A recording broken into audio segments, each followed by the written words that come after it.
माता सीता पर बुरी नजर रखने वाला लंकापति रावण कहने को तो महान योद्धा और ज्ञानी था, लेकिन रावण के बारे में कुछ ऐसे संदर्भ मिले हैं जिनसे मालूम पड़ता है कि स्त्रियां उसकी सबसे बड़ी कमजोरी थी। उसने अपने जीवन में कई स्त्रियों के साथ जबरदस्ती करने की कोशिश की थी और इसीलिए रावण को मिले श्राप की वजह से ही उसका सर्वनाश भी हुआ था। तो आज हम इस वीडियो में रावण के किए गए 4 ऐसे दुष्कर्म के बारे में बताएंगे जिनमें उसके साली, पुत्रवधू और बहन भी मौजूद है। स्वागत है दोस्तों आप सभी का द हिंदू टेल्स पर एक बार फिर। तो सबसे पहले हम उसके पुत्रवधू रंभा के बारे में बताएंगे। एक बार रावण ने अप्सरा रंभा को देखा जो उसके सौतेले भाई कुबेर की वधू थी। रंभा को देखते ही रावण उसके रूप से मोहित हो गया और उसके मन में कामना वासना जागृत हो उठा।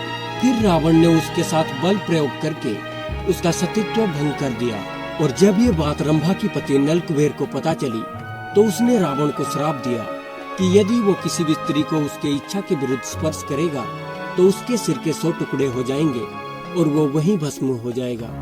और इसी श्राप के भय से ही बरसों लंका में रहने के बाद भी माता सीता को रावण ने कभी भी स्पर्श नहीं किया।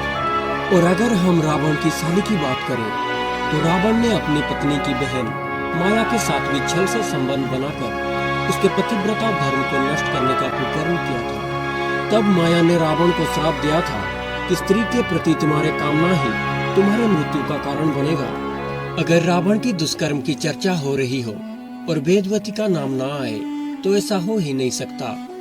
माना जाता है कि माता सीता ही वेदवती का पुनर्जन्म थी। एक बार रावण अपने पुष्पक विमान से कहीं जा रहा था, तभी उसकी दृष्टि वेदवती नाम की एक सुंदर कन्या पर पड़ी जो कि भगवान विष्णु को पति के रूप में पाने के लिए हिमालय पर घोर तपस्या कर रही थी। जब रावण ने वेदवती को देखा तो वो उस पर मोहित हो गया और बलपूर्वक उसका मान भंग करने का प्रयास किया।